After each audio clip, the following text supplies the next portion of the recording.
room going, oh my God, what am I doing?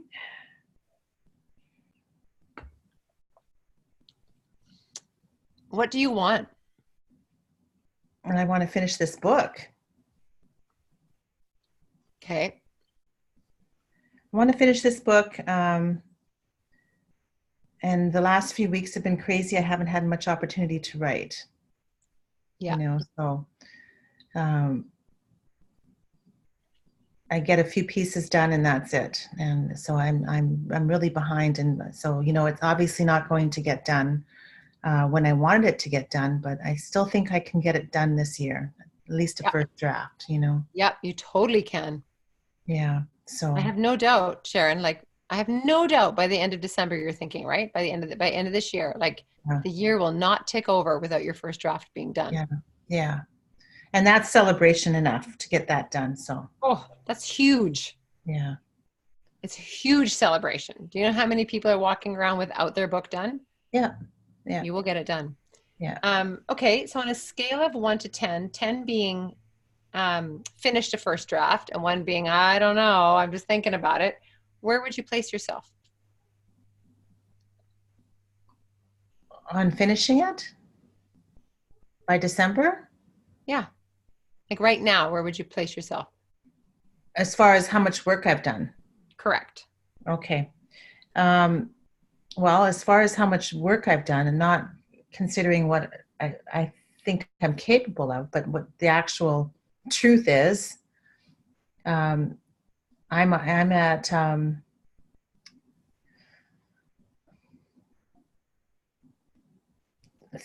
3, I would say.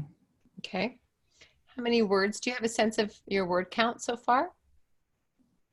I'd have to look. I can look it up too, because I have it actually. I just haven't done it. So I can look too. Let me just do that for you. And I think it's time to build you an outline, which I know we've done an outline, sort of, kind of an outline. I think let's build you an outline so that you know what you're doing. Okay. So these are in assignments. Confidence. Oh, so I've got two pieces here. What else have you got here? There we go. Notes and prompts. Oh, here we go. Okay. Ooh, awesome. Okay, let's just take it. Just see what this is. Word count. So you've got, holy shit. Okay, so we got 28. Oh, the pen's not working. Well, and my problem is I was doing it in Word or Pages, and then I went and moved it to Google Docs. So that's okay, because Google Docs has changed its thing. Like I'm trying to keep them both updated, but I know the last couple of documents I've done are in Word again. So that's okay. Word is fine. Because you no, but I'm just saying you don't have them. So oh, I see. Okay. Okay, that's not it.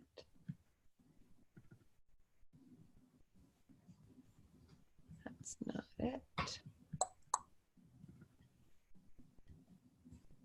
Okay.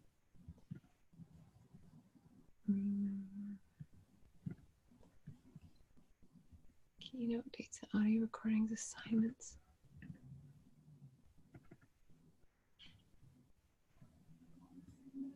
Okay.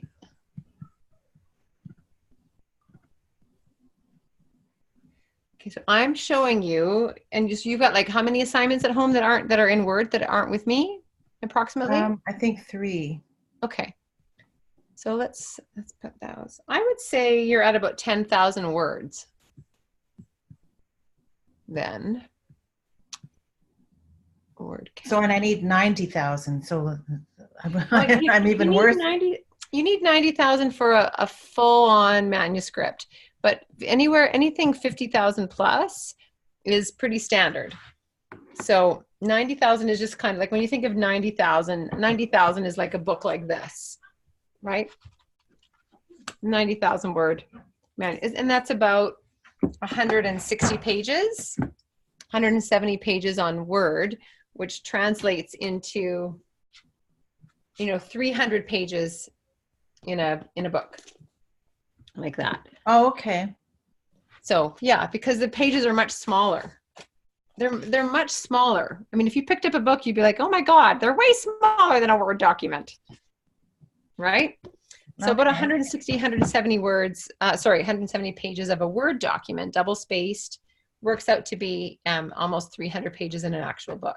Perfect. So pardon me? Perfect. That's pretty much what I was going for. Yeah. So you'll be okay. So you are, so even though you've got 10,000 words in terms of what you have to write on a scale of 1 to 10, how close are you to knowing what your first draft is? You just have to have the time to do it. I'd say I'm about a 6. Awesome. Yeah. Okay. I'm feeling that I need to be writing just about life lessons. Okay. And then entwining the spider theme throughout it, or okay. a spider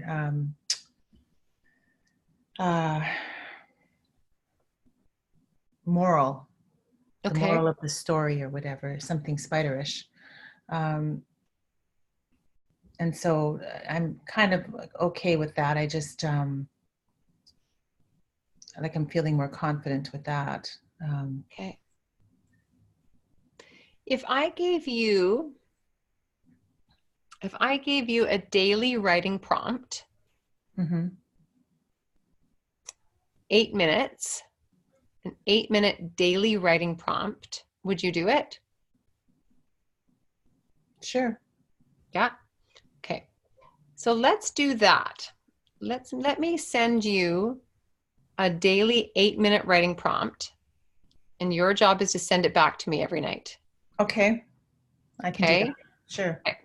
Because what we'll do is we will work through the top and tail of your entire book through 8-minute writing prompts. Okay. And that will give you a skeleton of the whole book.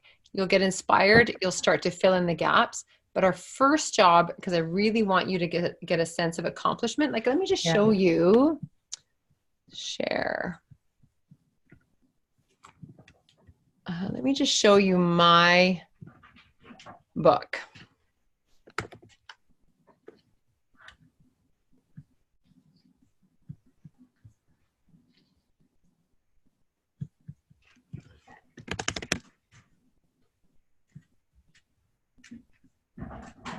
There we go. Book draft, PDF form. Is that the one?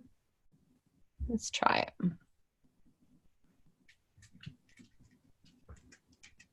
Doesn't make sense. I would be there. But anyway, we'll look at it anyway. No, that's something else. Identify, you matter. Identify your core story right here. Okay. View. How come I can't see the outline? Oh, maybe I've got it somewhere else.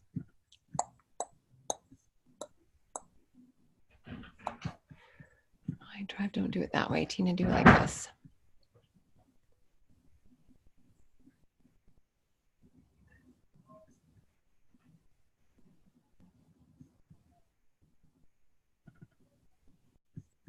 Jeepers creepers. This is why I have assistants now to help me with this stuff. There we go. All things story, Tina Master, Tina Life. Da, da, da, da, da, da. Where would I have put it? Oh my heavens. Oh, Tina writing. Here we go. 4 engines, dear Tina. I matter and so do you. Is this it? No, that's 2015. Oh, here we go. Okay. Okay. So this is Act 1.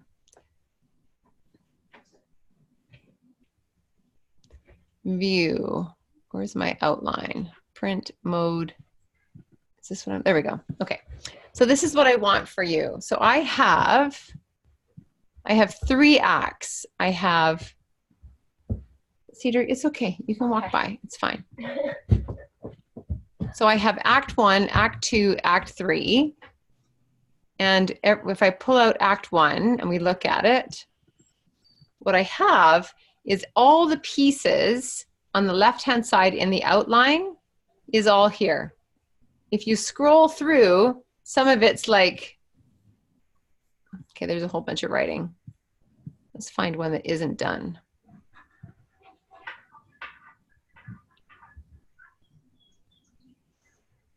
So like this is not done. Like what the hell is this? I have no idea. Right? I'm like, what the hell is that? I don't know. And sometimes I've got things in here that are like, they're like all kinds of crazy things. Rules of tracking. But it's all like, what I want you to get is it's just all collected. It's all jumbled, but I have it. I have a first draft that is not a mess because I know in Act 1 how it tracks. Hands down to callus to who, what, when, where, why. All this kind of is all in here. I want that for you. Okay. Yeah, So that would be awesome. That would be, yeah. make me feel like it's actually coming together. Yeah. Okay. So that's Act 1, Act 2.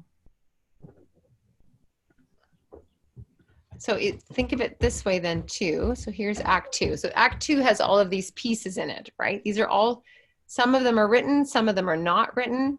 Some of them are like, I don't know what the hell that is, but I have place marks for each thing. And that's what I want for you. Here we go. So Act 3 is really short, right? It's missing stuff, but you can at least see it. Mm-hmm. So if we have, I'm going to go back to stop share. So the idea is that to get your first draft done, let's just identify what those 8-minute writing prompts are. And so, you know, you think of it this way, at the end of this week, you'll have 7 pieces in your book. Right. Right? Or 6 pieces. Take a day off. Take the Sabbath. You'll have 6 pieces that are kind of beginning pieces. So it'll start to take shape, because once it starts to take shape, you won't want to stop. Right. Right now you do, because you don't even know what the shape is. Yeah. Yeah. Okay. And of course I have on this thing for your book, I have all of your notes. I know what your book is. It's just a matter of me sending you writing prompts for each of those things. Perfect. Yeah. And then there you go. And 8 minutes. Now, if you take more, great. Yeah. But I just had a client finish her whole first draft on 8-minute writing prompts. That's how she did it. Excellent. That's the program that Mary Beth and I are building right now, called Book in a Box. Yeah. Which isn't like, it's not great for people who actually want to write a book, but it actually gets the first draft done. Mm-hmm. So let's do that. Okay. Sure. Yeah. So I just want to go over your notes. Let me look at some notes here that I have for you. And let's just make sure that I'm going to give you some writing prompts on on the right things. Okay. Okay.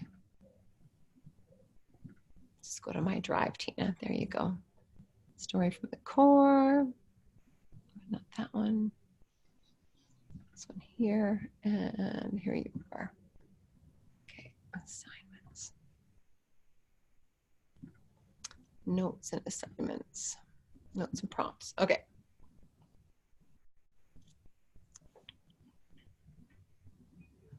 Let's do this.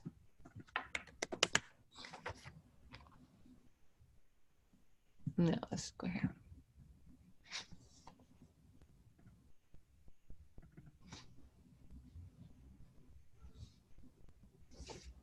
Awesome.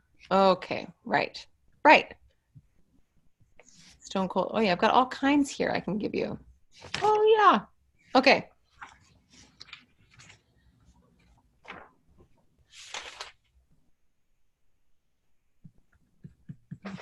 Your beautiful face. There she is.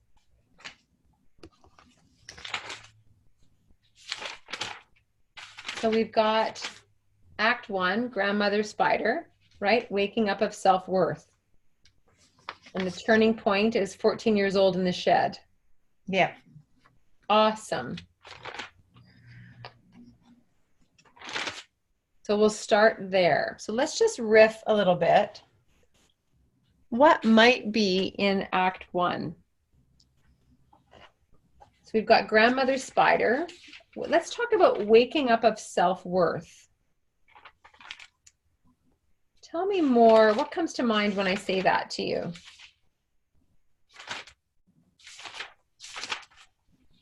Well, just not the waking up of self-worth. So that must be me not wanting to take it anymore. Mm.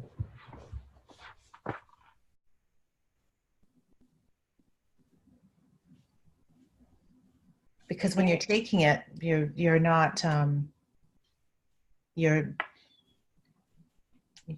you don't have the self-worth. You're allowing it to happen, whatever it is. Mm-hmm. So taking it is the key phrase, right? I guess. Because if you said, because if I'm taking it, then I don't have that. I'm taking it. I don't have any self-worth because I'm taking it. Hmm. Okay. I'm putting up with it if I'm taking it, if I'm putting up with it. So let's go to this place. Remember that one of the biggest takeaways of this book is that each person who reads it understands how to take the initiative. Yeah. Tell me a little bit about self-worth and initiative.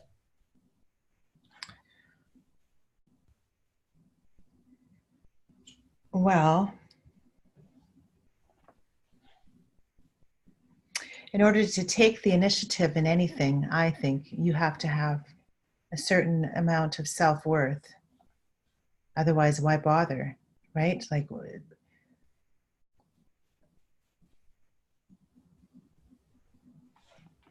does self-worth mean to you?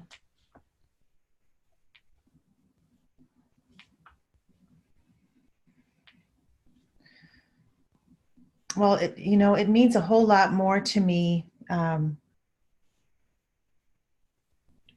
after realizing that I couldn't count on anybody. Mm-hmm. It's more precious, you know.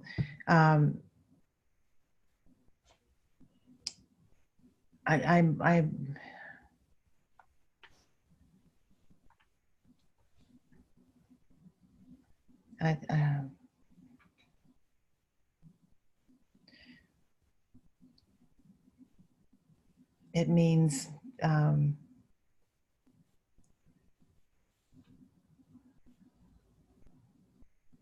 have to self-preservation, self-worth.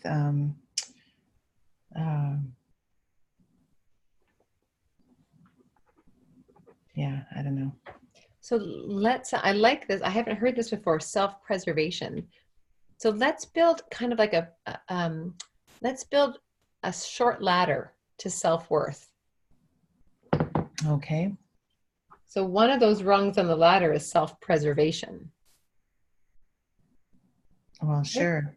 Where do we start?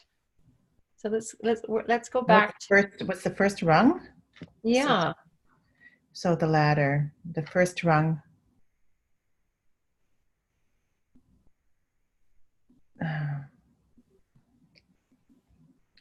Just not wanting to put up with it anymore. Just realizing that this can't continue to go on. Like, right, it has to change. So that's not self-preservation, but it's the awakening of self-preservation, isn't it? So it's actually it's self-limitations, like knowing where the limits are. It's like yeah, it's realizing that the boundaries have been crossed. Right. Boundaries have been crossed. So do you know how to tell when a boundary's been crossed? Do you know this psychologically? I'm not testing you, but well, I would have to say it's a bad feeling. You know, it's in my intuition. It's instinctive, intuitive. It's a feeling that this doesn't sit well. Yeah. So as soon as your emotions are engaged. Yeah, I don't feel good about what just happened. Yeah. Usually anger, in a healthy response, anger is the indication that a boundary's been crossed. Sadness comes after anger. Because when a boundary's been crossed, you go to fight, flight, or freeze. But freeze is though it actually happens after fight or flight. Yeah. So, Yeah. Yeah, because I would be offended. So that's anger, right? So yeah. yeah. Yeah. So first rung of the ladder is the acknowledgement that a boundary has been crossed. And it's funny, Nicole actually explained this to me, that I don't know if this ever happens to you, but when we get disoriented, in a confrontation, Mm-hmm. that is an indication that as a child, that boundary was crossed before you knew there could be a boundary there. Oh, interesting. So that's when you've been traumatized as a young child and someone has crossed a boundary that hasn't been taught to you that should be a boundary. But our bodies instinctively know that that's a boundary, but unless it's been reinforced through a parent or a mentor or whatever about, that was wrong, Mm-hmm. we think, oh, maybe that's right. But it's not. Our bodies know, but our brain doesn't have that. Yeah, our bodies, if we listen to our bodies more, we'd have less troubles with stuff like that. Yeah. Isn't that interesting? So self-preservation, the first thing that happens is the establishment of a boundary, the awareness that a boundary has been crossed. The next piece, for self-worth, I think, is self-preservation. Like the first rung is, oh my God, a boundary has been crossed. Right. The next step after a boundary has been crossed is actually self-preservation, safety, right? Mm-hmm. So after we have established some safety, what would be the next rung of the ladder towards self-worth?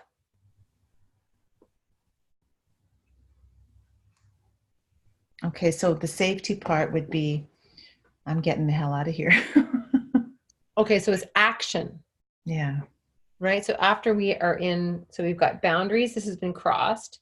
Then we go into self-preservation, which is establishing safety. Which means we might have to leave the situation. I mean, obviously some action has to be taken. We can't just be stagnant. Right. So is action come after self-preservation, or is it part of self-preservation? I think, well, yeah, because fight or flight, again, we don't necessarily think. We just act, right? Right. But it's an instinctive thing to self-preserve at the same time. Yeah. It's instinctive. We can't stop that. No. So I think action is part of self-preservation. Yeah. So we fight, flight, or freeze. So now we're in action. Then towards self-worth, what would the next part be? I want to say self-care. Like after we've left, the next thing would be, I want to say it's self-care.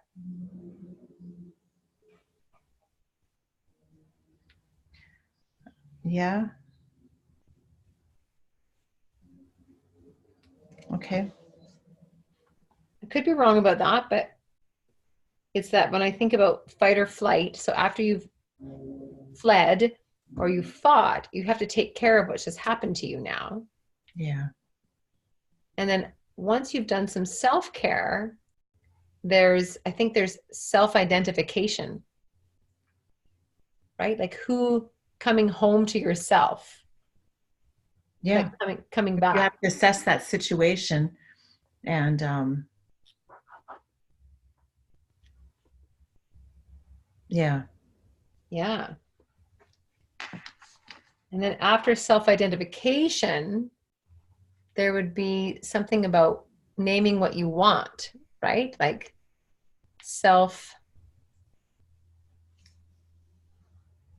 we're looking at this, this is self-worth in connection to initiation. It's interesting actually, hey, that it's like it goes from boundaries have been crossed, reaction, to initiation, which is active, right? To self-preservation, right?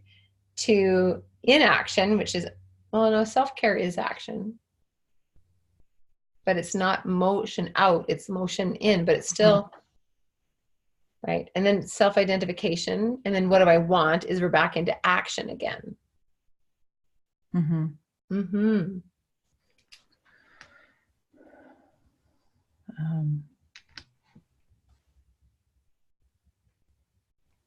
What do I want? Is that self-worth? Is what do I want self-worth? Because if you're willing to name what you want, you must think you're worthy of having it. Yeah. Why did you just go through all that? Because I'm worth something. Mm-hmm. Yeah. Okay. That's interesting. I'm going to explore that more. Yeah. I like that. I'll send you obviously this ladder, and what we want to do is, find a story of yours that actually illustrates this. Yeah. The boundary has been crossed. I went into self-preservation to take care of myself. Then I took care of myself. Then I figured out who I am now that I'm taking care of myself. And then I went for what do I want? Yeah. And that's like a really beautiful, simple pattern of self-worth. That's self-worth. That's self-worth in initiation. That's not like, there's self-worth of understanding what you're worth, but then there's the doing of your self-worth, which is very much what you're about. Again, that innate wisdom. When you think about the spider gets her web blown down. She doesn't sit and think about why did it get blown down. Yeah. She just goes and builds it again. Yeah. Yeah. So she's consistently going through the initiation of this action, mindful action. Okay, right on. So Act 1, we have the spider, grandmother spider, and we have waking up to self-worth. And so these are writing prompts in connection to waking up to self-worth, which I will send you, writing prompts that get you up the ladder. Okay. Okay. Perfect. Okay. Now, because the end of Act 1 is your story about the 14 years old in the shed. Right.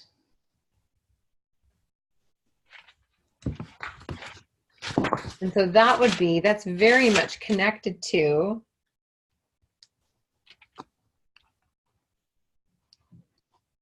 that is the story of self-preservation, right? Like, I'm not going to take this anymore. That is I'm not going to take it anymore. Yeah. Okay. Okay, so tell me, Sharon, I know we're going to blow this up a little bit. I'm not going to take this anymore in terms of what actually happened, your 14-year-old self, but metaphorically now, what does that actually mean for women today? For example, I'm not you as a 14-year-old weren't believed, right? Yeah. I'm not gonna take this anymore. I'm not gonna take not being believed anymore. Yeah. So I want to break down the story of what you weren't going to take anymore, and then how does that apply? Like, what are the lessons? Okay, so tell me about that 14-year-old self that went out to the shed. What was it that she wasn't going to take anymore? Well, the reason I left home was because my parents never gave me the respect I deserved. I was the oldest, and I looked after the house. I looked after my siblings, and I was always I wasn't even allowed to go to hang out with my girlfriends for a sleepover or, whatever, what all the other kids were doing. I wasn't allowed to do any of that because I was the babysitter. So So what weren't you going to take anymore? I wasn't going to take them treating me like they gave me all this responsibility. Yeah. But on the other side of that responsibility, I wasn't given any responsibility. I So wasn't it was like allowed to. I wasn't allowed to do anything. so it was like disempowered responsibility. Yeah, totally. And so what that looked like was, I'm not going to be your babysitter anymore. Yeah. Okay, so the story is, I'm not going to be your babysitter anymore. And in life,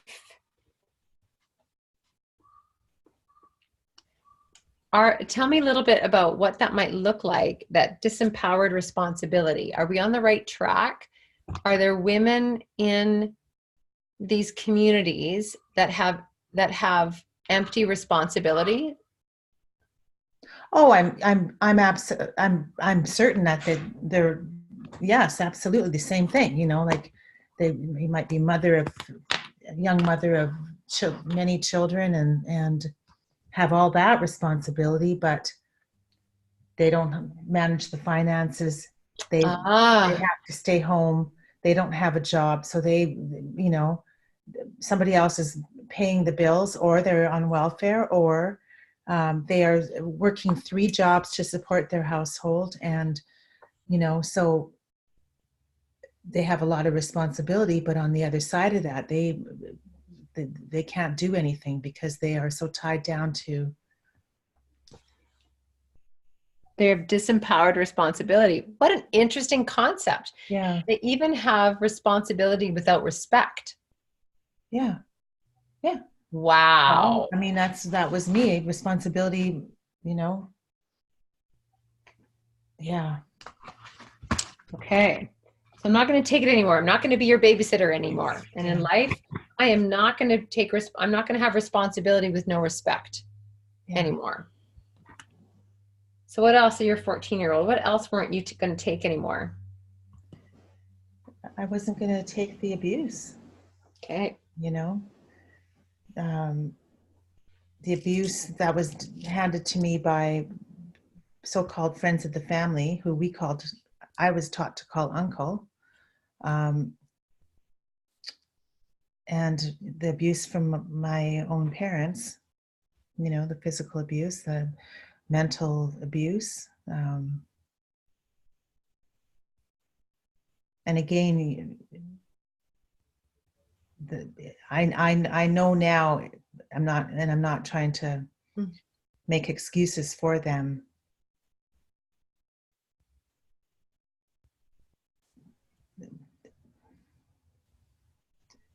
I think their lives were much worse than mine. So they're I up to get it. me. Yeah. But at They're up that to me. time, it was you weren't going to be abused anymore. Hmm. I'm not going to be abused anymore. Yeah. At least I thought so. Yes.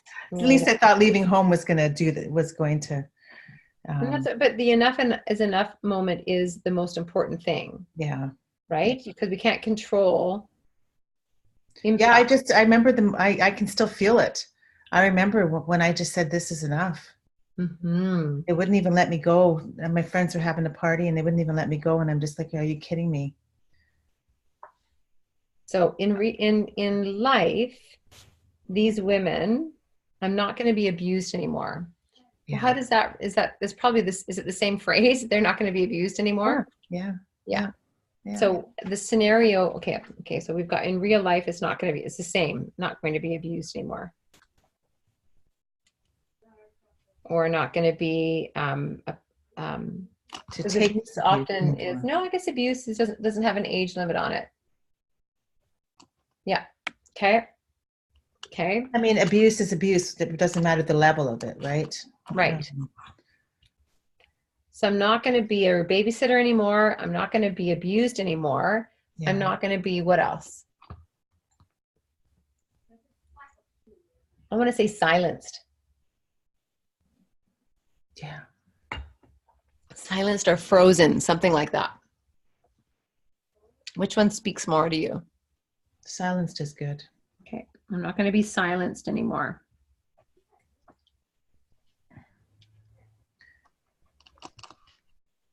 Because, you know, when I told them about both Jack and Bill, the fact that they didn't believe me was the same as me not saying anything at all. Mm-hmm. Mm-hmm. So, you know, it was like I spoke and nothing came out, you know, that they didn't hear me. Mm-hmm.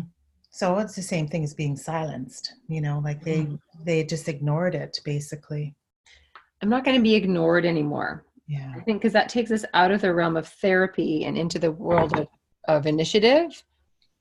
I get it. It is silenced and belief. But if we go into, I'm not going to be ignored anymore, that moves us more into the VA place, right? Where it's the same thing. I'm not going to be ignored anymore. I'm valued.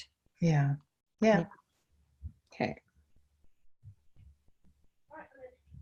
So even if it's in your story, is this I'm not going to be silenced, and in the today's story, is this not going to be ignored? Yeah. Okay.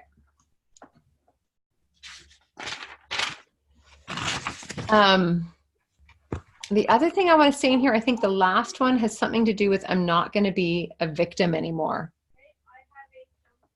Enough is enough. I'm not a victim. Isn't that the same as I'm not going to be abused anymore? I don't think so. I think not going to be abused actually has to do with your physical, like actually saying, I'm going to get out of here. Like I'm going to get out. Whereas I'm not going to be a victim has more to do with my life isn't a reaction to anymore. My life, I'm going to take the initiative. Yeah. Yes. Yes. I gotcha. Yeah. Okay. So in the story of you at 14, I'm not going to be a victim anymore. In the story of today's woman, I'm not going to let my circumstances dictate my life. Yeah. No, I think victim might still be. What do you think? Victim is because it's, you know, victim or victor. Are you the victim or are you the victor? You know, victim is still quite relevant today. Yeah, I think it's still, I'm not going to be a victim. It's the same thing. We might play with it and see where that goes. Mm-hmm. But the end result, like the turning point is I'm not going to take it anymore, which equals step 1 of initiative. Yeah. Now we have an act 1 of your book. Because the end result of act 1 is initiative. Yeah. Yeah. Yay. Dum, dum, dum, dum. Yeah. Because then act 2 is your safety net, drag line, and innate resilience, right? Act 2 is all about what is initiative and how do you stay in initiative, right? You have a safety net, you have a drag line, and you have innate resilience. So great. And then the third act is how do you actually become a VA from empowered initiative? And we've got this on the ball, play it out and shine. So we've got all this stuff, but let's just get act 1 written this week. Sure. Okay. That's good. Okay. So my job is to send you some writing prompts around waking up of self-worth, sorry.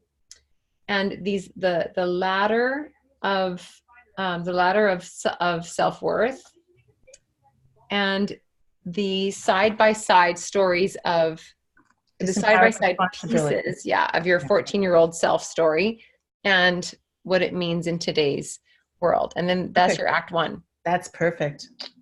Yeah. So I'm actually going to send you 14 writing prompts, 8 minutes each, because 1 week's worth won't get act 1 done. Yeah. Not that you have to do them all. I will send you 14. And if you get them all done, great. And if you don't, it's still more than we had. Okay. Okay. I love it. Okay.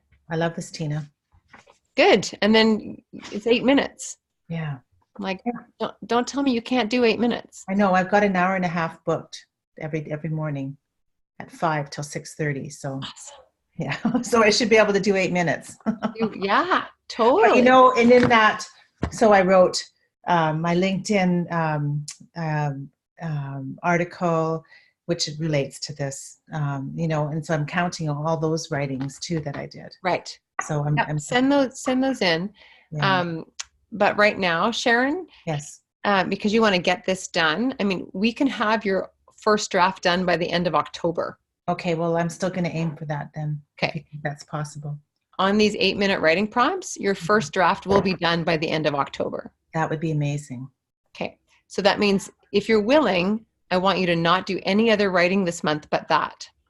Okay. Like in those 90 minutes, you're not writing LinkedIn articles, you're not doing any marketing, because I want you to, this is like playing out for the long game now. When this book is written, you have your marketing. Okay. You're right. Yeah. Yeah. Okay. Okay.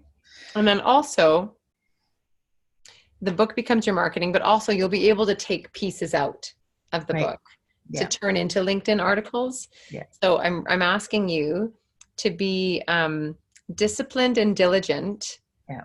And get it done. I will. Okay. If you send them to me, I will get them done. It's Scout's honor. Okay. No, I appreciate your effort. So I will stand up to the plate and I will meet you. Okay. I will send them all to you tonight. Okay. All 17 of them. I mean, 14 of them. All 14 of them. Okay. So first it was 8. Now it's 17. Now it's I'm teasing you. You're 14. You're 14. And I only say that because I think every chapter, if an 8-minute writing prompt, will fill a page, and it usually will. It's 8 minutes. That's 17 pages. I mean, 14 pages. That's 14 pages. And 14 pages is a lot. It's actually a lot because eventually you'll expand on it, right? Mm-hmm. Like that's amazing. That'd be amazing. You'll totally get it. Awesome. Okay. All right. I appreciate you. I appreciate you very much. Thank you for being here for me. You're welcome. And I'm sending you an extra hug tonight Thank you. For your sadness or nope, not your sadness, for your anger. Thank you. I love you. Yeah. I love you. I'm so looking forward to seeing you coming on Friday. Yeah. Oh, yes. Yeah. Okay. I'm going to try to get off early, but because I was away last week or this week or last week, I guess it was, I feel like I need to put in some extra time. So, yeah, but I'll see if I can get there around 3-ish anyways. Good. Yeah. I'll be there around that time too. Yeah. I'm going to try to get on the 11 o'clock ferry, which will get me over there at 12:30, 2 hours to get there. That's the goal. Yeah. And what I need is I really, I bottom out in the evenings and I start spiraling. So some brevity and levity is what I need. I just got to get through this week. I know that like every week gets better and better and better. Yeah. And I know I'm fucking all that in a bag of chips. Absolutely. Like, yeah. Good God, man. Yeah. Ugh. He's crazy. I know. He's crazy, but you know what? If that's the case, you certainly don't want him. You're right. Gosh, over a text, that's just despicable. It is. That's despicable. Despicable. Weaving a web of lies. Yes. I'm sorry, but I have to do it. I just have to. You have to do it. I have to. I love you. Okay, beautiful. I'm going to go drop something off for my kid at his school. Okay. So is there anything you need in this moment aside from what I'll send you tonight? No, just a hug. Okay. Okay. Take care. Thank you. See you on Friday. Okay. See you Friday. Bye-bye. Bye, honey.